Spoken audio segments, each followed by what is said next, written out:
Metalheads, welcome back to the block. So excited to have you on the show. As always, it's going to be great. It's going to be great. This is a little bit of a personal, love for me at the moment, just because, of course, metal, but then another band that I've really been getting into lately, we've got hanging out with us here today. So, guys, it's going to be super cool. You don't want to miss out, but make sure you go and do all the stuff, like see what's up on the social medias. Brandon's posting stuff. Check out some new bands. He's always got new suggestions.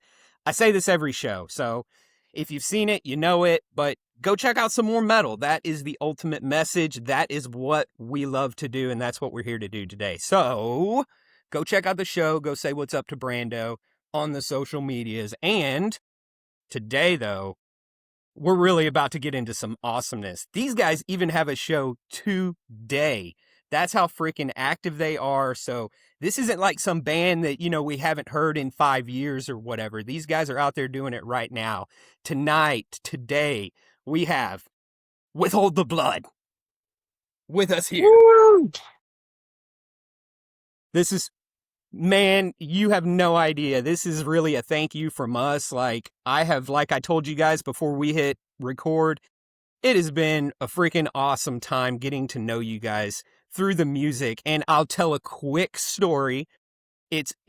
I was actually doing some Google searches, and right now me and the Google AI aren't really seeing eye to eye. I feel like I'll trust it for things and it'll be wrong.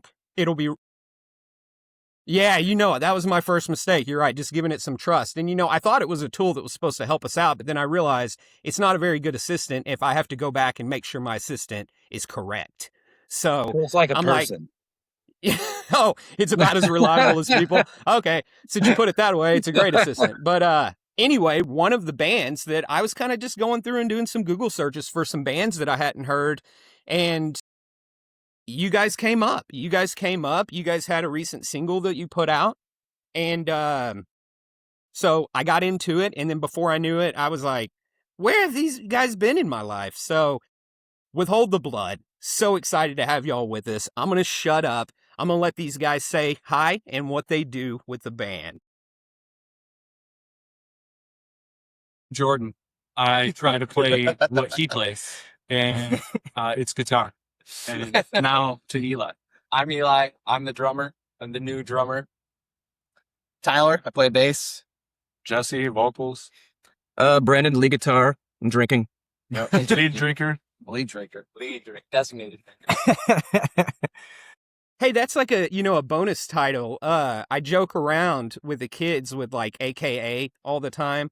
I'll say something and then I'll go AKA and then I'll say AKA and because I'll have like 3 names or 3 ways to say one thing. And they're always like, I got it. So you've got an AKA. man of many titles. The AKA. Yeah, that's awesome. Many hats, many titles. Well, guys, freaking excited. I'll say it a million times, but I'll try to make it not weird and awkward. But we're so stoked. So let's get to know you guys. I'll pass it over to Brando. He's going to say what's up and get us started too.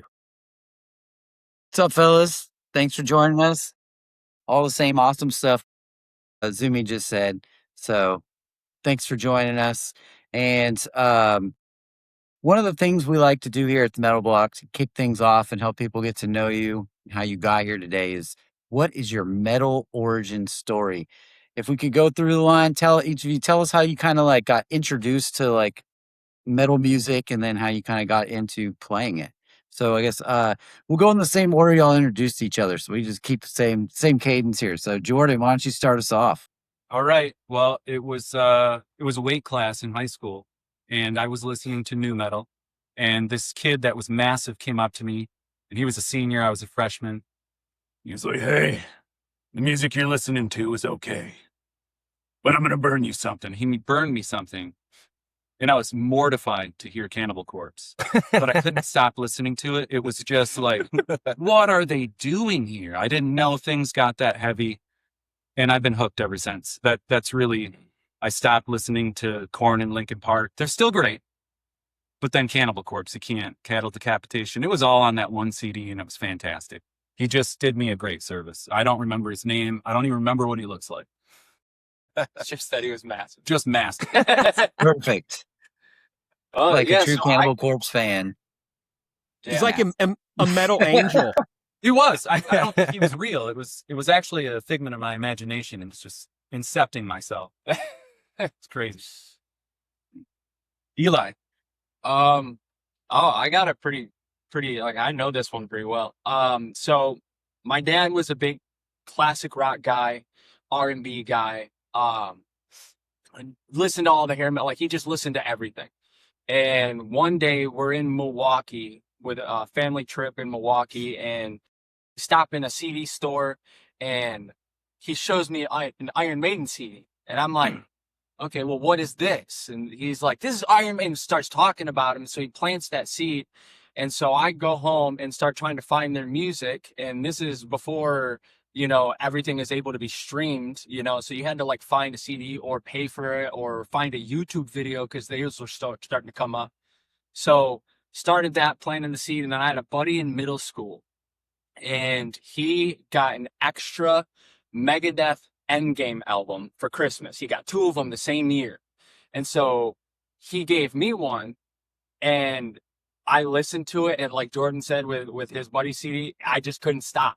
It had me hooked. I loved the mix, the tones. I was like, so this is what this is. And so I was hooked, and it just started down a rabbit hole of Gojira, and then it just went all over the place. Yeah, for me, I grew up, my parents were always listening to classic hard rock in the car and whatnot. And I was playing bass. My cousin over here was playing guitar, and we were up at my grandparents one day, and we smoked a bowl, and he sat me down in front of the computer and put a CD in the computer, and started playing Lamb of God, Ashes of the Wake. I was 13 years old, and I was like, holy fucking shit, what is this? And ever since then, just been a diehard metal fan. Still love Lamb of God to the day. Yeah, my introduction to metal was also through Lamb of God. I had always, heard of the bigger bands, but I was never really like huge into it. I thought a lot of the bands at the time all sounded the same with like the screamo vocals. But then I worked with the guys like, you ever heard of Lamb of God? And I was like, nah. And he showed me Ashes of the Wake as well, and it just blew my mind the level of just greatness that album was. You know what I mean? Brutality. And so I was just the kid that always was in the car driving around screaming to his favorite songs. And I think it was actually Brandon one time we were riding together. He's like, dude, you actually sound pretty good. And I had never had any like musical background or band experience. And one night he invited me out to a show with his bandmates at the time, and we started drinking. And I was like, you know what, I could do this. And then the next day there was directions to practice and lyrics to songs. I was like, okay, we're really going to do this. So, yeah, that's kind of where it all started for me. Amazing. For me, it started with my older brother. Like, he would always be blasting Metallica, Megadeth, and Pantera and shit out of his room where I could hear it. And one day, like, he started playing guitar, and it was just constant fucking Metallica riffs coming out of his bedroom.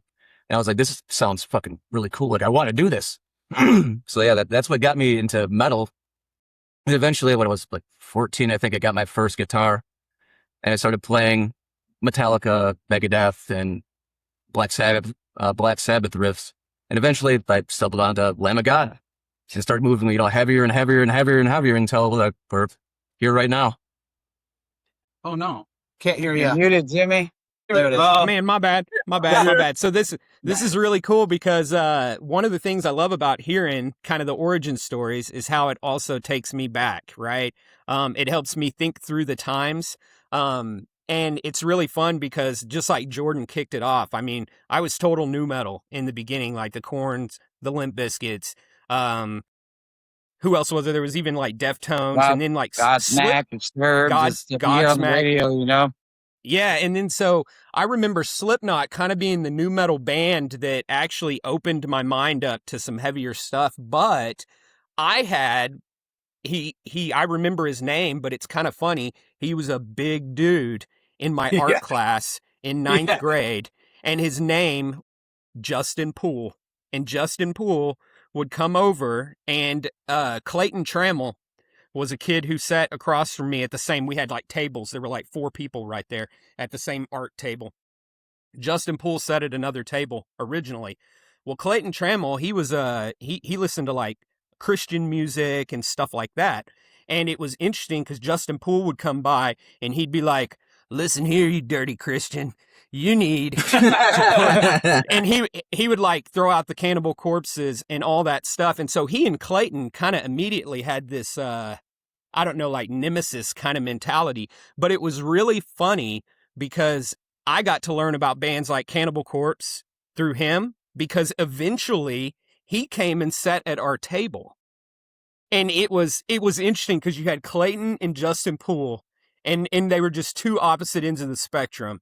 And then, you know, me, who was just fitting in the middle kind of, and I was learning about this death metal. And so it was freaking awesome just to, you know, think about your story and to hear that you had like that I had a similar, you know, kind of, and it was Cannibal Corpse. So a lot of smiles came out of that. You know, Brandon and I, we were at the New England Metal Fest in 2003.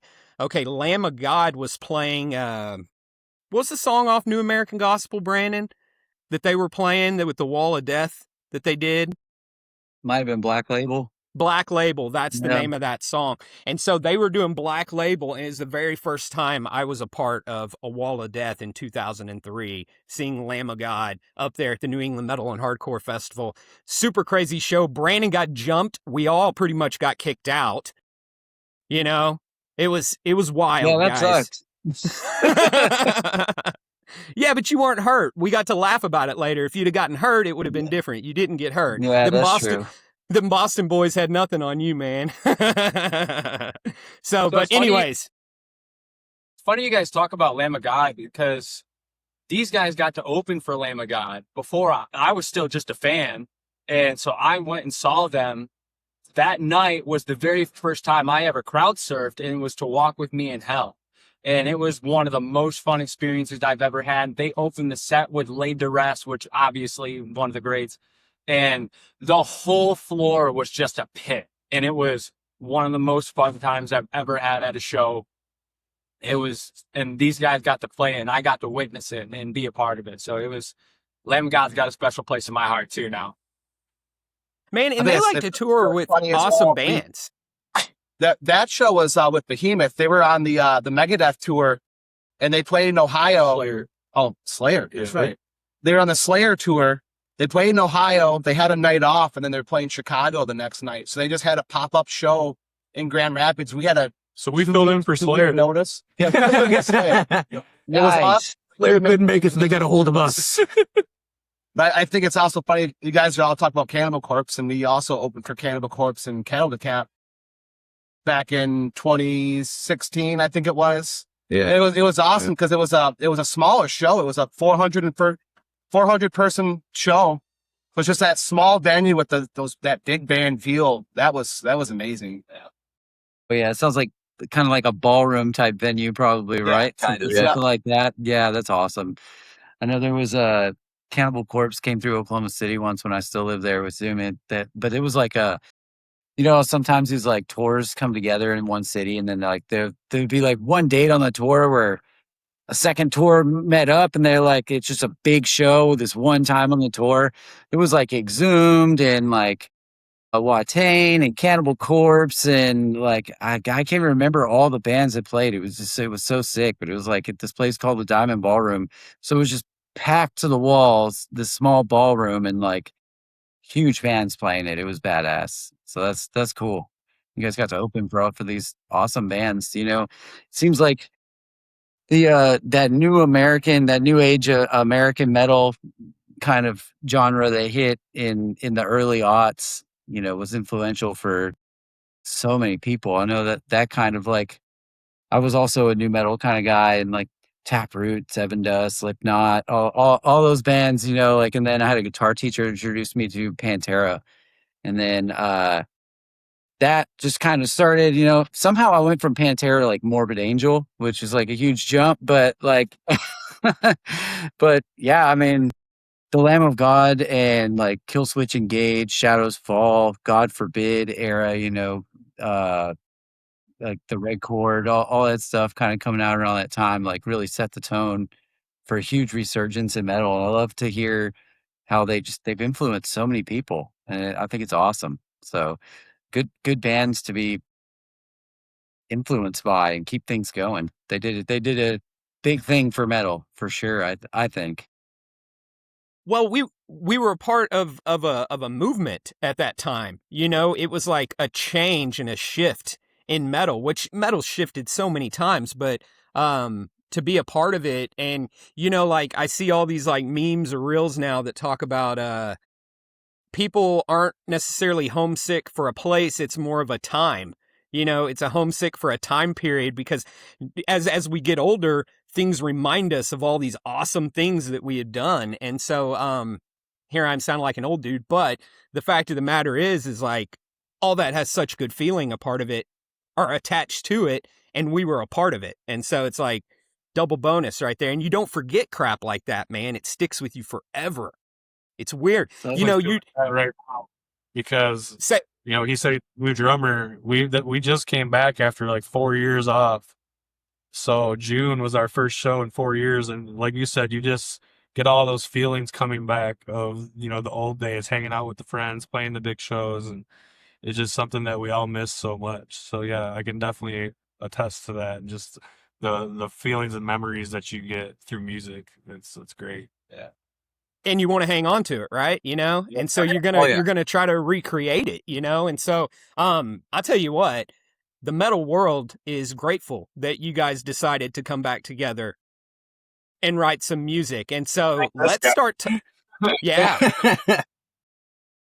let's start talking about some Withhold the Blood. All right. Let's do it. Well, this is our 33rd drummer.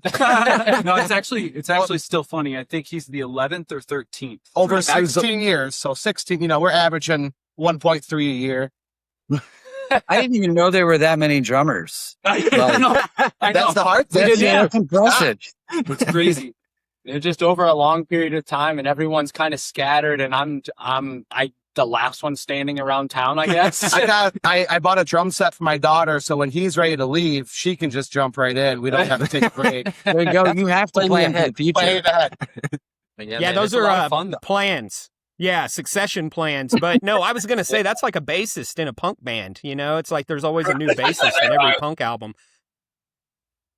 Yeah, no kidding. Yeah, it's fun though. I love jamming with these guys, you know, and like I said before, like I used to play guitar in a band called the Gift of Hera. And we weren't that good. We were young kids, but these guys brought us onto a lot of shows. And so that I got to know these guys over a period of time, got to see them play and become a fan just by playing the same shows as these guys. And then I get to see him open for Behemoth and Lamb of God, and had an amazing night. And like, it was such a great show.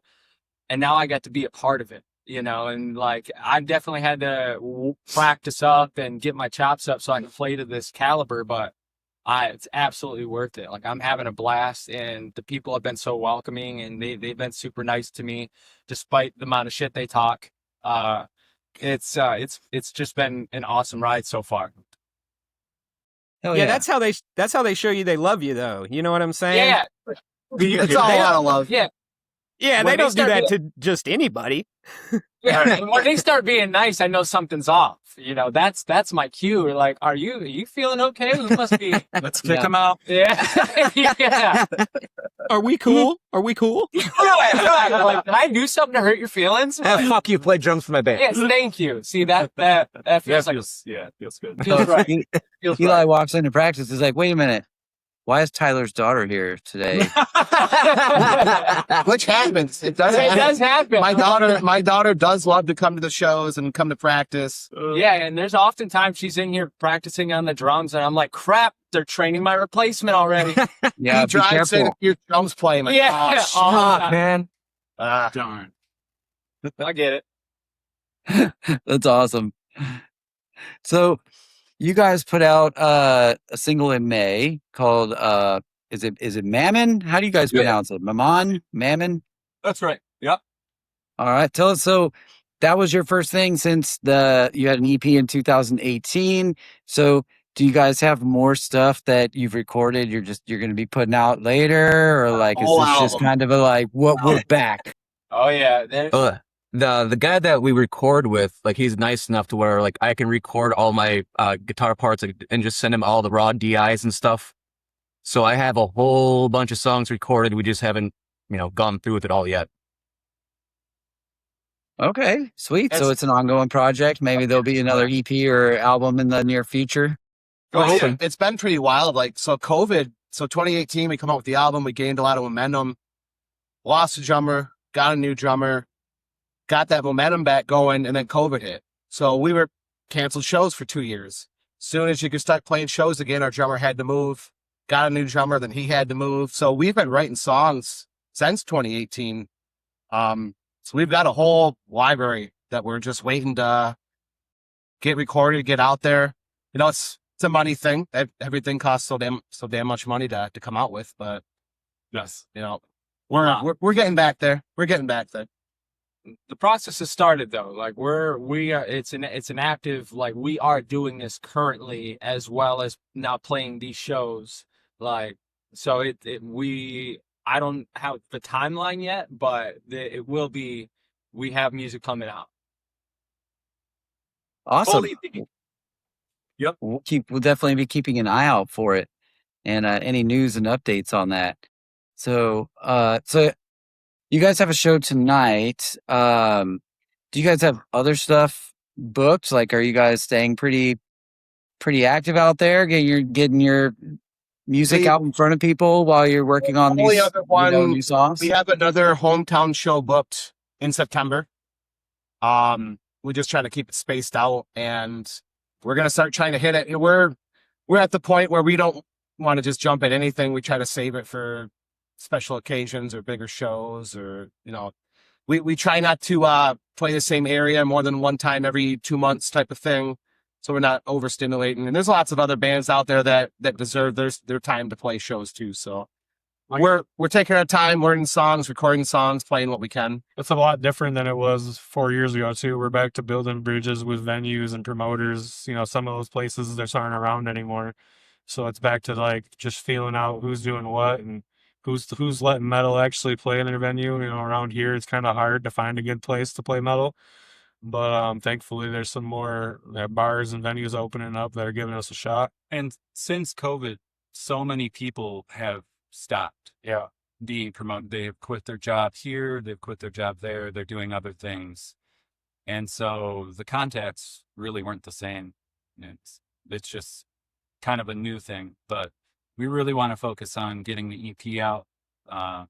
We got all the songs decided, all the names decided, just not all the lyrics. So, or all the drum parts. well, I wrote it for you. I gotta track those yet, but once we get them tracked and get everything set and mixed, then they'll be on their way out.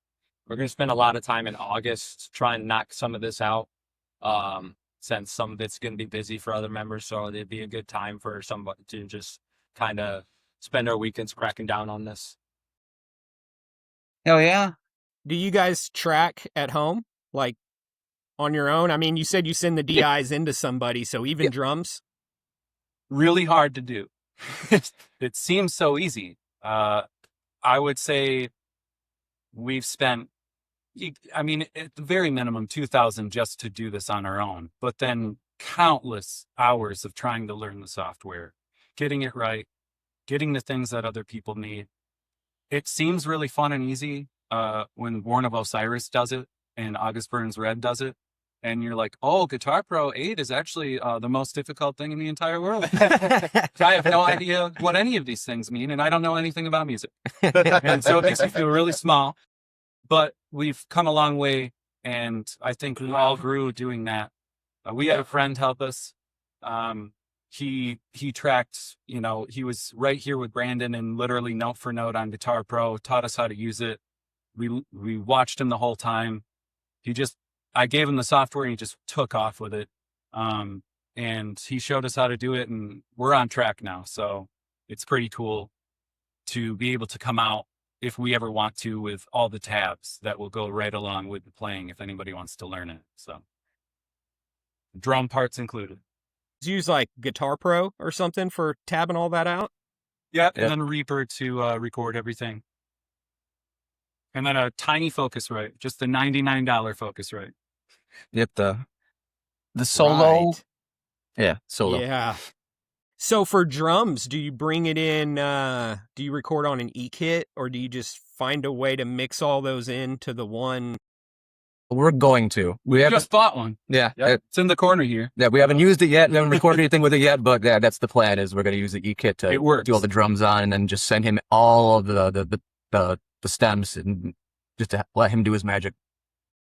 Yeah, so I don't think that's a bad idea. And not that you're asking for my approval, but it's just that, like, we were able to, like, Brandon and I do a little bit of stuff on the side, and we're trying to work on a side project, but we were messing around with some E-kit stuff with drums, and I was surprised with how easy it was to bring an E-kit in, break it all out into individual tracks where you had all this different fader control. And then you could drop your, which I guess, I don't know what you call it, a drum simulator, I guess, not an amp simulator. It's a drum simulator. Yeah. And whatever And it's it called. sound like whatever kind of kit that you want it to sound like. And so I was amazed. It That's is like- pretty amazing. Back in 2018 when we did the EP, that the drums were all recorded on the E-kit at the studio that we went to. So that's kind of where we got the main idea. It's like, oh, this works. And it was actually, some of it was like Rock Band equipment.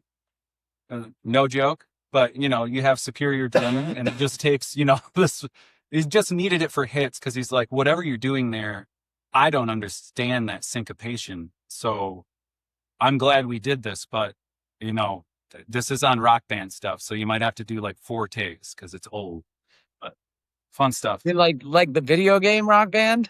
Yeah. Yeah. Nice. Yeah, it was an Okay. elitist mixed with Rock Band parts. It worked. It worked. It sounds funny, but it's a legit drum set. Like it's Rock Band, but it's an legit electric drum set. It's true. It is. Velocity, everything's there. Yeah. Wow. That's amazing. I've never heard of anybody talk to me about being able to sync those together to be able to get like those sounds. Weird. Yeah. That guy's a real MacGyver for sure. Oh, yeah. Yeah, I guess it makes sense, right? Like it is just an E-kit because it's registering it's just registering hits, and then you're just changing the signal, like the tone of the signal. So I mean, it's doing the the same mapping, thing. It's you not know? as elaborate, I guess. Yeah, that's cool. And all the There- velocity comes through, and that was the most important thing for, like, where do you want a reverse snare hit? You come really hard on this, but it'd sound cool to go whoosh, instead of. So just things like that, the velocity really mattered. So we're pretty happy with not doing real drums. It's a real pain. Yeah, and really expensive. I would recommend real drums for any genre, but hardcore and metal, just not anymore. It's There's so much going on. If you want to produce a product, man, it costs so much to go to the best guy, and the best guy is going to make the real drum sound the realest. Anybody recording drums just with a microphone, it's going to sound way worse than the fakest drums you've ever heard. It's just And he's probably just going to blend in with samples anyways. exactly. yeah, most of them do. Yeah, that makes sense. And I could see why, like, even with my personal experience, I understand why, like, making those kind of decisions along the way, you're really not compromising very much, or you're not sacrificing that much at all, especially because, some of the wonderful things about heavy metal music is the grit and rawness and emotion that kind of comes with that. And you're still capturing that whenever you're saying, like, well, okay, we're not going to spend $10,000 to go into a studio, which who can do that? I mean, sometimes somebody, and sometimes you save up and you're like, okay, we're going to only do drums and everything else we're going to track on our own. But, it's like bands have to make hard decisions whenever it comes to what they want, because they've got this idea and this dream and this sound that they're trying to put out so that everybody can hear what's going on and what they want them to hear. But we've only got so much money to do it. And I know, like we've talked on the show, Brandon, about logos and artwork and how important that is even with a band. And that isn't cheap either. And, everybody wants to use people in the metal community. Like, oh, I love this person's art that they do, or somebody that they know that they've, really got like a good, comfort level in what they make and what they do. And so all of that too costs more money. And that's even beyond the sound, right? That's like just to help round out the identity. Understand is we don't make money from playing shows. We don't make a lot of money from selling merch. This is a lot of it's out of pocket. It was expensive for me to fill up my gas tank the other day, and then I got to put my own money into the band to try to help out anything that we can. It's crazy because people are like, oh, you make money off merch. Well, half that money has to go back into buying new merch and buying a new design and this and that to try to sell more shirts or hats or whatever. So that's the biggest process is, like you said, $10,000 to record 10 songs. So who's got $10,000? The band fund doesn't, I could tell you that. And don't get me wrong, I would love to go to a studio and track and do that. Like that's my perfect world. I would love to do that, but just not realistic anymore. I mean, not for some guys with no label and things like that. We're kind of doing this independently. It's just, we're just not there, and that's fine. Not yet. That we went to was willing to track real drums for only $25 an hour. That's like an unheard of rate. Right. And even that, we ended up just, spending $400. So it would add up an insane amount. And we just decided we're going to do this differently. And that was for one song. Yeah. That wasn't that was just for Mammon. How many songs are going to be on your next release? So you said you had all the songs figured out. So it's going to be 6? 7. 7. All right. Didn't see the thumb there. All right. There it is. We're from Michigan. Yes. Yeah, this is I can only count to 4, just like the Psycho Stick song. So 7. Yeah, there it is. There we Right go. there. Yeah, so we got one song out of the way, so we're realistically looking at what, 2,000 to finish another 6. Unfortunately, but yeah, it's a lot of money. Yeah, we've for all, sure. it's hard times for everybody, I'm sure. Like anywhere you are, we all got, half of us got kids, got houses, got car payments, this and that, and is what it is. Working Like at you it, though. said, just put gas in your car is, it's insane. Sure. How much Do is any it of down? you guys? Gosh, Guys out in Oklahoma. Let's see, Oklahoma. I think I'm spending about $4, but I get 100% gasoline. I don't get none of that 10% ethanol stuff unless I have to. I think it was 4:30 when I passed the gas station on the way here today. Expensive. Yeah, that's about right. I'm in Houston. I think I paid $3.50 the other day. What? Texas. You Yeah. should start your side business, just like filling it up, selling it elsewhere. Right. Yeah. might maybe be illegal. Might be illegal. Don't do that. Scalping. I think I saw that episode of It's Always Sunny in Philadelphia. I'm not sure. I drive a truck and go to construction sites, and I've got to drive all around Houston. So in the last 2 weeks, I have filled up 4 times. So it's a little over $100 every time. So it gets expensive. Yeah, for sure. Even at $3.50, it's not cheap, man. Oh shit, man. Jeez. Yeah, I drive about like 45 minutes to work one way, and so I think my truck is 26 gallons, and like down here in the South, everybody, and I say the South, not like Georgia, Florida South. I mean like Oklahoma, the mid South. Right. Everybody's got a truck. Everybody's got a pickup.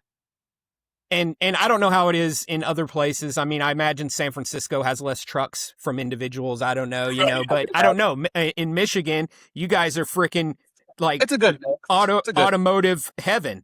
Right. Yeah. Doesn't make the gas cheaper though. No. Nope, doesn't Yeah. do that. Brandon over here, he drives 45 minutes to practice and 45 minutes back home. So just for us to get together once a week is still expensive for most of us, Yeah. except for the guy that lives in the house. You're welcome. It's your band. Don't you guys forget how far he drives. I won't forget it, Brandon. times where I'm like, we can't just play one set of the song if he's gonna drive home tonight. Like, we gotta at least get another run through. I don't want to waste that time for him. Or like in the winter, like, Dedication for the winter. oh yeah, because the winter gets bad out here, and that drive is not for the weak. And so That's an hour and 20-minute drive. yeah, Time. minimum. Through the woods. Yeah, so To grandmother's house we go. Like, should we let Brandon come to practice? Like, should we tell him he has to stay home? Because There's been a few times. Skype in, man. That's a good point. Haven't thought about that before, guys. Guys. Yeah, there was a time whenever you could actually get snowed in, and I mean, now the way jobs are, sometimes it's all like, oh, well, you can work from home, and it's like, Yeah, right. damn it, I'm trying to be snowed in for a couple of days, y'all. Like, lay off. a lot of the places here, like, they don't care if the roads are terrible. If they're open, you're coming to work, and they're always open. So like my job, they told me this past winter, and they're like, we don't care if the roads are bad. Like, we're running, you're here. And that's kind of what it is. And like, it's not great, but you find little detours that are a bit safer, take back roads and whatnot, so it's not so dangerous, but they don't really care. The almighty man. dollar prevails. I know. Up there, I could imagine, though, that it's like a little bit less of, like leeway. Like down here, I feel like we don't have enough snow trucks to clear roads, and we don't, I mean, like the city has like one or two. I think we bought like five. Enough out there. There's not enough. So we're on the lake shore. So when you get that lake effect, they can't keep up. Like, highways would get closed for hours because there's not enough trucks out clearing it. And I'm leaving for work at 4:30 in the morning, and my roads, I live on a busy road, and it's not been hit yet because they don't have enough trucks to do it. It's crazy. I guess that's always the problem, right? No matter where you're at, not enough trucks. Not enough trucks to take care Not of enough that money snow. is the budget. The money had to go somewhere else, Yeah. I think we got to name ours. Like, they had this thing come out, and it's like, hey, name our snow trucks, and so there was like names like Sled Zeppelin and all sorts of stuff. I remember hearing about that, actually. This. That was great. Yeah. That's That's cool. I pretty never funny. heard about that. That's funny. Yeah, there were other cool names. I mean, I forget, they had like 4 or 5 trucks between, like, I think it was Oklahoma City ones is what it was. I'm actually in Norman, one of the suburbs, but anyway. So what is y'all's creative process like? Like, how do these songs come together? Process, man. I write and record all the songs and come to practice and be like, here's what we're gonna play. He writes it and he plays it at home for 3 fucking months and gets good at it. And then he shows up and he's like, hey guys, play this. And we're just like, huh. There's a lot going on there, bud. They're gonna take a minute to decipher this. Yeah. We write cool, like, slow things, and then the way Brandon's brain works is like, This could be okay, faster. there's a couple seconds without notes, let me add some. There's a couple half seconds without notes, let me add some. And then the song's a billion fucking miles a minute. You can't. Yeah. Like, It's 5 minutes of not stopping at all. That's crazy. yeah, it's fun. So is that, Brandon, is that you on, what is it, an Eye for Misery on Detach from Reality? Am I saying this right? Yep. Yep. And Yeah, it's the- like the the whole first half of the song leads you to believe you've got like some badass instrumental coming, and then bam, it just, like, I mean, your mind's already blown, and then bam, you realize like, oh no, we got like a full blown song here. To be fair, that one wasn't actually my idea. Like, it was like that whole solo was just like an exercise thing that I was doing, and then my drummer at the time came over and he's like, "Dude, you should put that in a song. Like, it's a 1.5 minute long guitar solo, dude. Are you really sure I should fucking put that in a song?" I was like, "Yeah, just fucking do it." So then we did it, and that's the end result, I guess. So, as I was like first going through and listening to y'all, and I heard that song, and I realized it's one of the, ones that came off. I think you guys put that album out in like 2016? But No, No, No, 2014. Yeah, because I 14, played 14. that with you guys. Yeah. So, but I immediately was like looking over because I was like, did my player, did it like, change bands and everything? And then that's whenever I was like, oh no, these guys are like really good.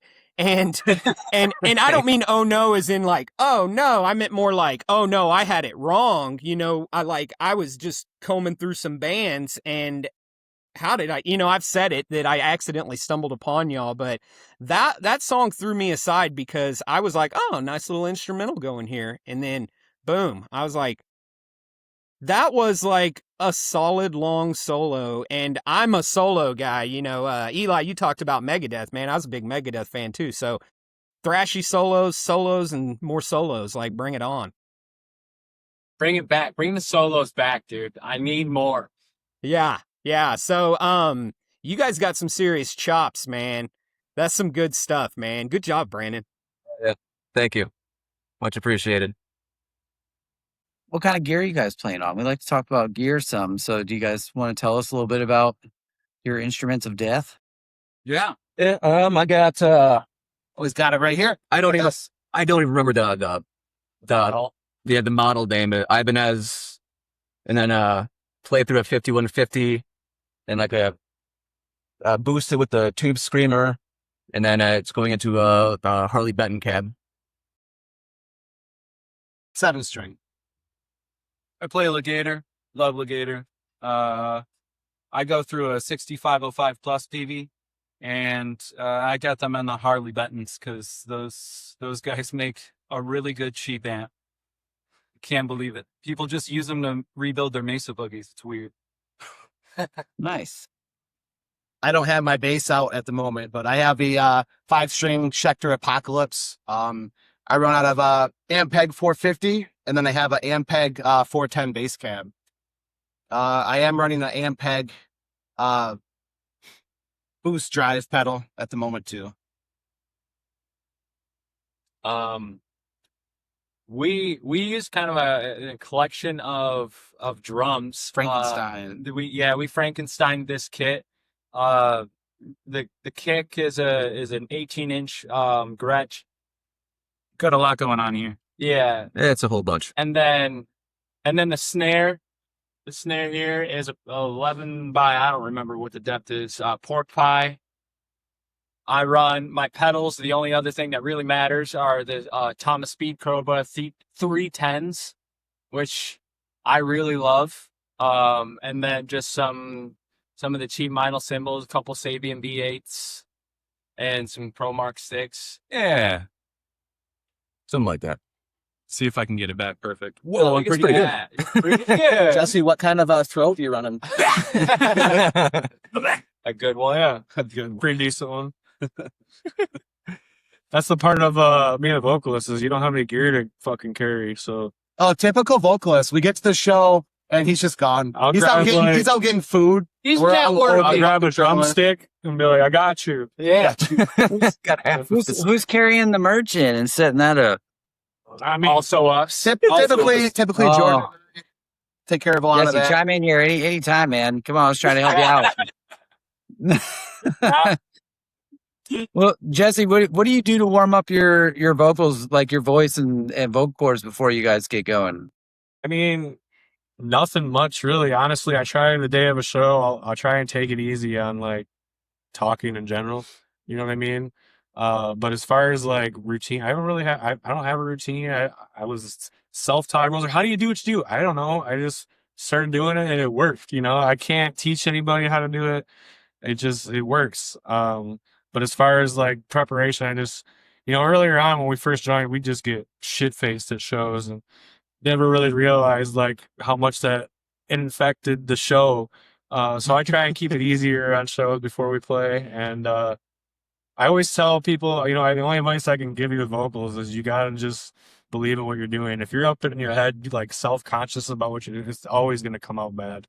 So I just try and go into every show just with a good head, like we're gonna do great. I'm gonna do great, and just let it go. I mean, we've been doing it for 15 years now, so it's kind of like riding a bike at this point.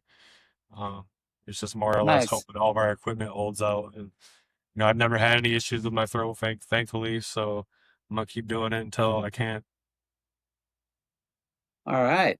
So what you said just reminded me of like you guys have probably seen those little clips and stuff like the Garza podcast like on social media, right? Like they had Devourment on, I guess, like recently, and I think it was Ruben was talking. He was asking him how he got his vocals. He's like, I don't know, man. You either have it or you don't. Like that. I wasn't taught anything. I just did it one day, and people were like, "That's disgusting." And like, it's like there's no like, I don't have a technique or a way to practice or anything. It's like it just.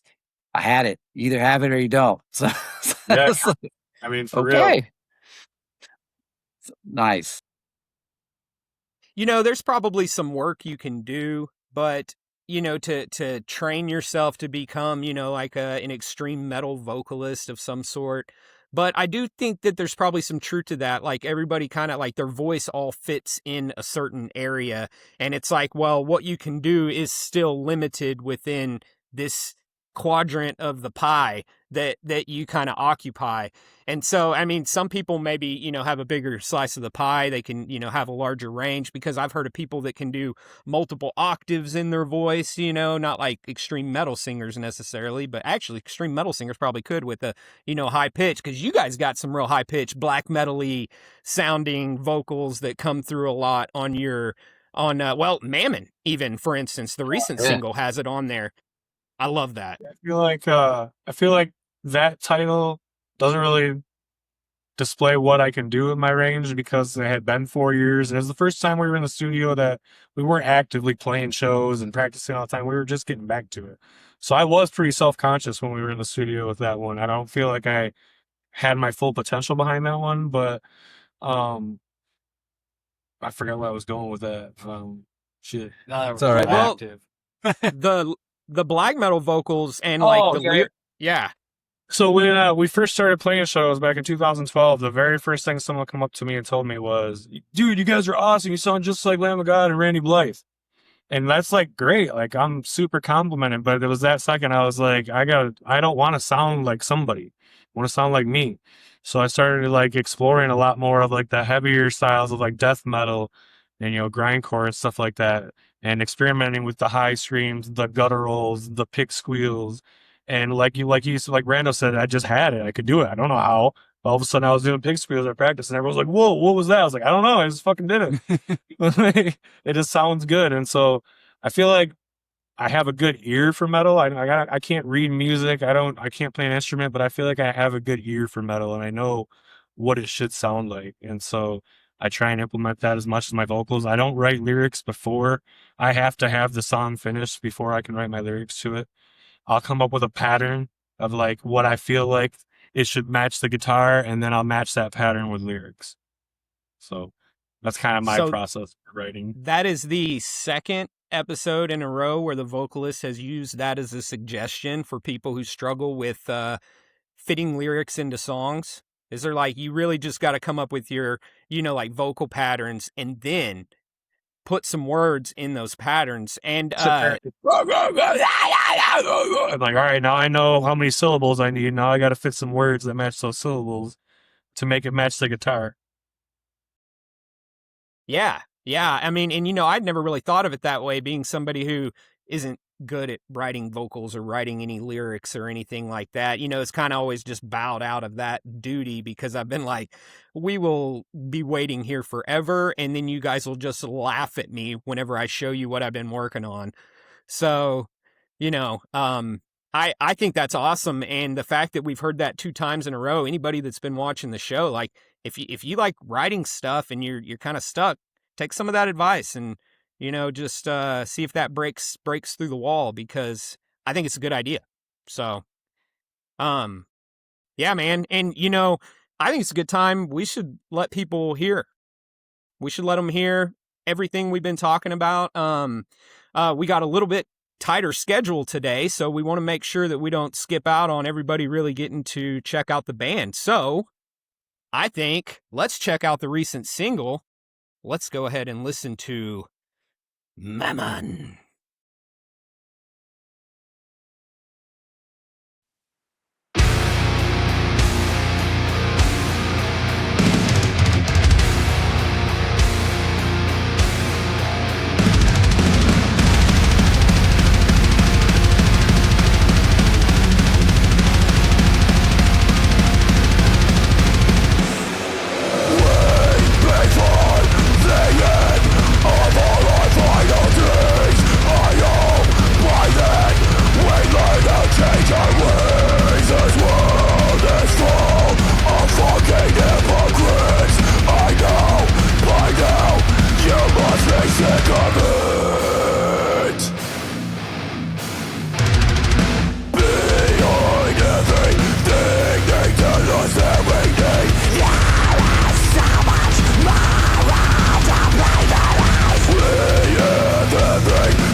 Brutalness, guys, and I hope everybody gets the same feeling that I get whenever I listen to that song, and then even more of what you guys have put out.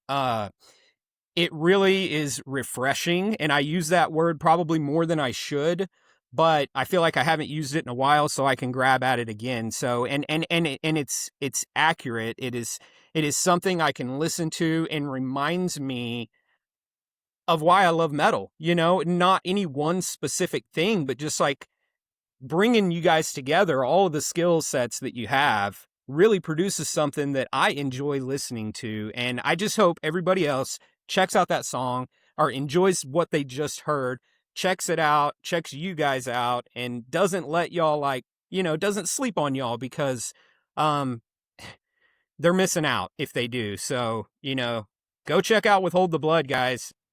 That really makes it worth it too, because we're not getting rich, we're not getting famous, we're all getting older, so this does take a lot of our free time. But from people in Houston and Oklahoma to know who we are and enjoy what we're doing, that right there just makes it worth it.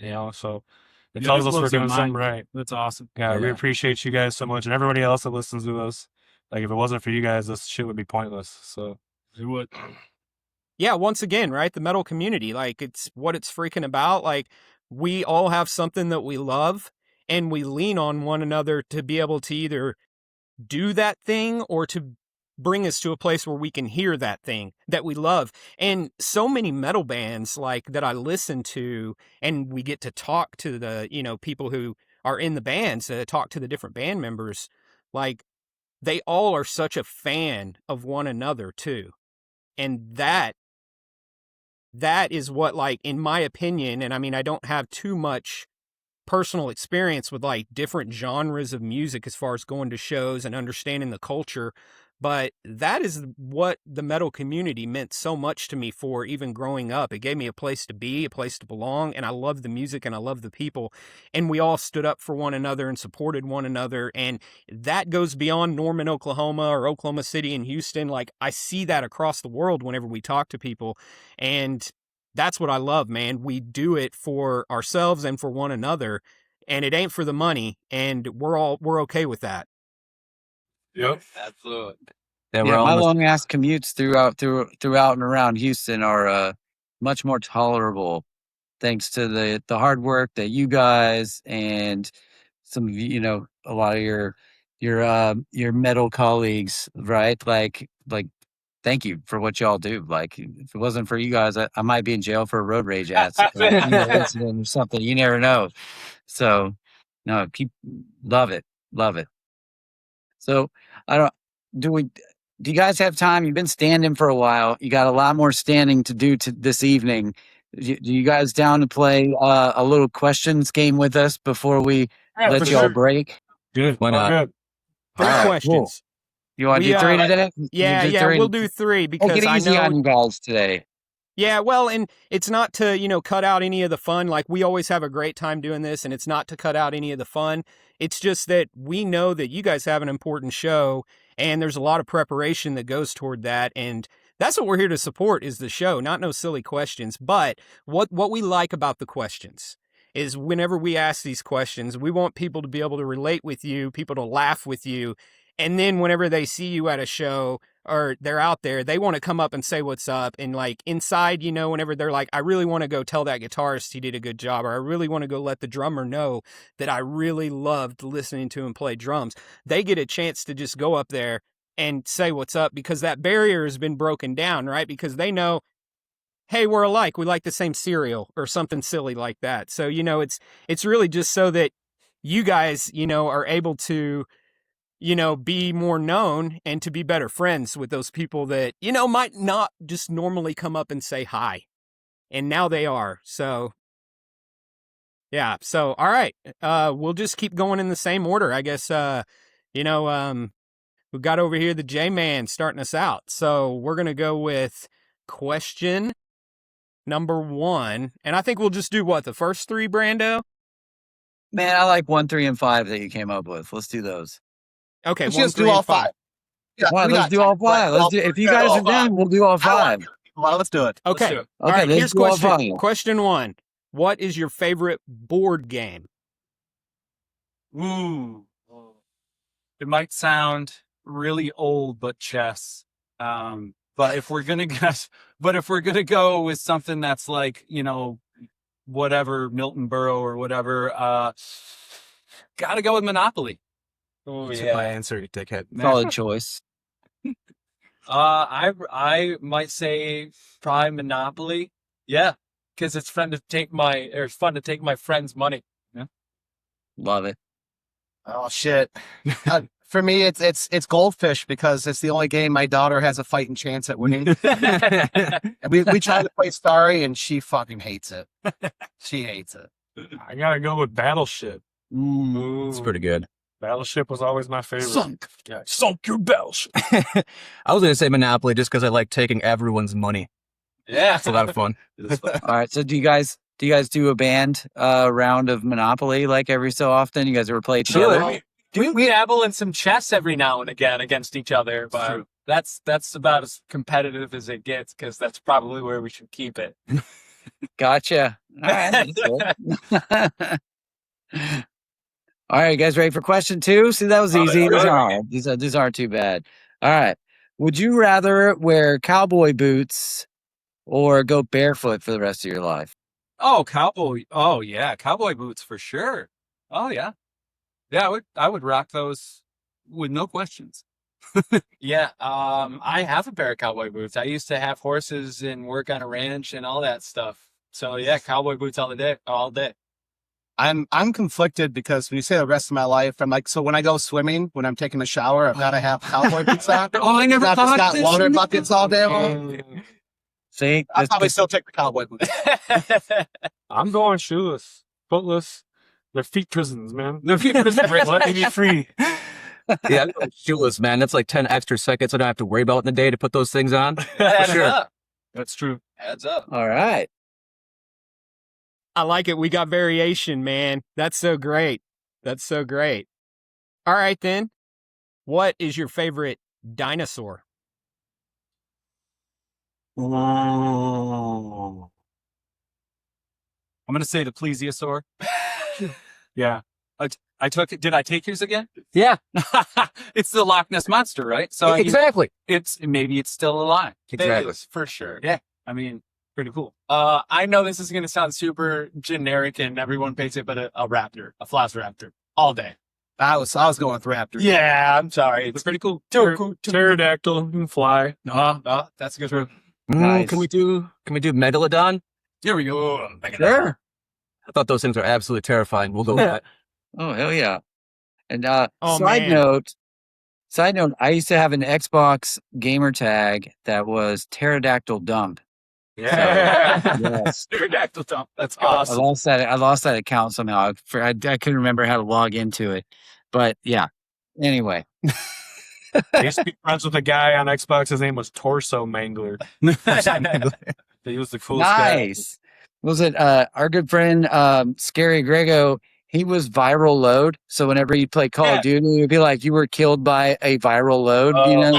Great. Perfect. Love it, man. People were very creative on those things. Yeah. All right, question 4. Man, we're blasting through these. Love it. All right. Where has been your favorite place to visit? Ooh. That's a tough one, but I got to say Estes Park, Colorado. That is like a picturesque, silly little town in the mountains. It's awesome. Did you see a moose? Oh, yeah. We saw everything you could possibly see in Colorado. it was awesome. They all came out just to greet me. That's cool. Oh, Jordan's here? Fucking Disney movie? Pretty cool. I like to pet the moose. Yeah, they're really friendly. Hey, this is a family-friendly show, Zoomy. Watch your mouth, dude. Oh, Right your moves. My Damn. bad. Oh. My bad. I love that. My family always does a vacation in North Carolina, and it's super beautiful there. We're right in the Outer Banks, and so we're right between the ocean and the bay, and it's just beautiful there. So I really like going there and spending time with my family. Nice. I've heard good things about that area. It's very touristy, but the area is beautiful. It really is well done. My grandma used to live in Sierra Vista, Arizona, so that was really nice. We'd always go hiking up the mountains, and it's beautiful view out there. Then it's about 25 minutes outside of Tombstone, so going down the OK Corral, and I'm big into Western movies and action movies, so I always love going down there. They have the little plays going on in the streets. You go in the buildings, they're doing other little plays, shooting at each other, and I always love that. Yeah, so it's funny you mentioned that. I went to one of those places whenever I went to Arizona, and my wife and I, so we went to Scottsdale, and we drove, I don't know, like an hour away. I can't even remember where it was, but it was like a ghost, not a ghost town, but it was like, yeah, I guess it was like a ghost town that they kind of brought back to life with hired people. And they, some of it they had to rebuild, but most of it was still like the original town. And they'd have gunfights out there and all sorts of fun stuff. And then they had like these tours where you could go like pan for gold at just out there in the middle of the desert, where they were like, oh yeah, an old river used to run through here.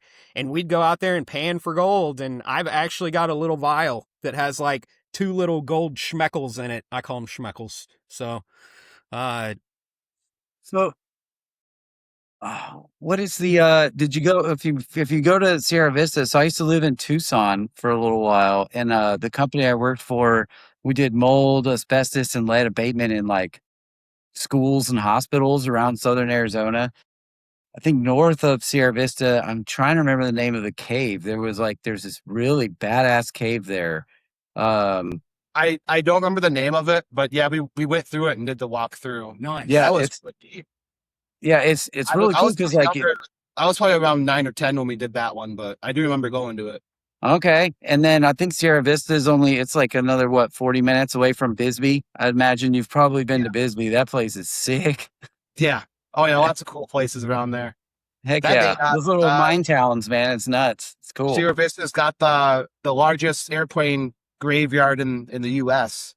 So that seriously takes several hours just to walk through, and you see just every airplane ever made, like all the Air Force Ones, all the fighter jets, helicopters, space. They had space shuttles there that you can go check out and walk through, and yeah, lots of things to do in the area, which is weird because you think of it as just a desert. You think there's not going to be much there, but you get there and there's a lot to do if you look. Oh, there is. Yeah, it's awesome. Sweet. All right, Jesse. I really love Chicago. I know most people think of it, they're like, oh God, I'm going to die. But I love the big city life. I'm a huge baseball fan. Chicago Cubs are my team. So Wrigley Field, there's so much history there. And just, I don't know, just the skyline views and just the big city life. The metal scene there is great. The bar scene there is great. They have these places called barcades where it's like a bar with like video games, but not like Dave and Buster's. It's like actual like pinball machines and actual video games and stuff. And just get drunk and play video games like you do at home. So I don't know. I love Chicago. That's awesome. I want to go to Chicago and hang out. I too am a Chicago Cubs fan. My my dad and his dad, like, do they eat, sleep, and breathe the Chicago Cubs? Like it's awesome. And you mentioned the barcade thing. Like, there's a place here called Cidercade, and it's like a cider brewery, but like you pay $12 and all the games are free. Yeah, and they have like everything from back when we were kids to new stuff, interactive games, like everything. You just go up, you just hit start, and they'll turn on. You got to buy your cider, but like everything else in there, you just be in there all day. It's all free. It's awesome. That's sweet. Man, I've been thinking about this question. I don't really get out a whole lot. I don't really visit a whole lot of places. I think my favorite place to go when I was a kid was my grandparents' house because it was just like in the middle of the woods and quiet. Yeah, I was going to say now I live there, so my favorite place to visit is my house. All right. Well, that's good. You're always in your favorite place. That's awesome. Yeah. You know what? There's nothing wrong with that because so many people are like, I need a vacation. We've just got to get out of town. We've just got to get out of. And, you know, I think a lot of it isn't even so much their home that they're trying to get away from, is it's just like all the other stuff that's attached, you know, like, oh, well, my home's a place I, you know, get up and go to work in the morning. And my home's also a place, you know, and so they're just trying to like break that, you know, connection. And so, but I do agree with you. Like anytime you go somewhere else, when you get home, you're like, oh, we're back home, you know? And so it's a nice reset. But for you to really, you know, kind of recognize that throughout and to not have to be like, I've got to get out of here for a few days, you know, just knowing that you're going to come back happy to be back. So, Yeah. Oh, question 5, guys. We did it. That wasn't too bad so far. So, all right, here we go. We did run out of beer, so for a couple of us, it's getting a little. It's getting a little late, man. We're pushing it. We're pushing it. I don't know All if you right, saw. We were sharing the last one. It was going around. But I saw you guys passing that around. That's so funny. I was like, these guys really, really love each other. We gotta practice like we play. So, We all drink out of the same can. Yep. I love it, man. So, well, then tell me this: energy drinks or coffee? Ooh, now this is easy for me. I quit energy drinks about 4 years ago, and I just only coffee now. So I'm gonna go with coffee. I did the same thing. I don't drink energy drinks at all. It's pretty much just coffee, maybe some tea, but I'm definitely a coffee guy. My body's not a temple, so I do like my energy drinks now. I have switched to sugar free. And at the Celsius, like the low calories, I try to be somewhat right, but I also don't proven to function. But I don't try to drink more than one a day, and I usually only drink it on Friday, Saturday, or Sunday. I don't drink it during the week when I'm working as much as I can. Sometimes you break down, but Yeah, I'm a big Red Bull guy, but I'm trying to get it out. It's just you drank like 3 or 4 every day for so many years. It's hard. But damn, but I'm not getting any younger. So I try to stick to just like one a day now. But yeah, I can't stand the taste of coffee. By the time I'm done adding all the sugar and cream to it to make it worthwhile for me, it's not coffee anymore. That's me. I'm the candy shop coffee guy. Like mine's gonna have chocolate, whipped cream, sprinkles, and like half of a bag of sugar in it. Like Tastes good, and that's fine. Right. 5-hour energies because I want to wake up right now, not 20 minutes from now when I done drinking my fucking coffee. Man, I have been drinking at least 1 5-hour energy a day for like 15 years now. Like it's great. That's my I just go to. I got you. Well, and then I got a question for you. If you like sweets, I want to know your guys' favorite candy bar Ooh, candy bar or candy. Doesn't have to be chocolate or. Man, I am like my 7-year-old daughter when it comes to candy. You give me Starburst, Sweet Tarts, Skittles, Sour Patch Kids. I'm in Nerds. Oh man, yeah. That's me. I like the fruity kind of tart, sour kind of stuff, like all day. So I cut sugar out completely a little over a year ago. I do still get some in like bread I eat and whatnot because I'm not always like gonna ask if I go get a sandwich. So I just stay away from like Subway because I know they put a lot of sugar in their bread, that kind of stuff. But so I do eat sugar-free Reese's cups every now and then, it's just kind of a like, oh, I need something sweet and I don't want to break my sugar rule, but I don't think they're good for me. I think because they have like a sugar alcohol or something that's in them, and I don't really believe that that's a true sugar-free either. But here's my real answer, though. It's a freaking Snickers bar, man. I want a Snickers bar so bad, and I used to just get them sometimes, like if I didn't have like lunch or something like that, I'd be like, well, I'll go grab a Snickers bar and that'll get me through dinner. And it would. And so the commercials that were like, hungry, why wait? I'm like, yeah, man, I eat Snickers for lunch all the time. Like, I agree. Yeah. And so, for me, it's definitely a Snickers bar, but I haven't had one in so long, and I'm not going to break my rule. But at Thanksgiving or Christmas, I'll probably have a slice of pie of some sort, just to, Oh yeah. That's you fair. know, some, and I'll find somebody that made a homemade pie, not somebody who brought one that from the store. I'll find that homemade pie that's there, and I'll be like, okay, we're gonna break it, and we're gonna eat this homemade peach cobbler or something. Man, forget about it, guys. Woo, sounds yummy.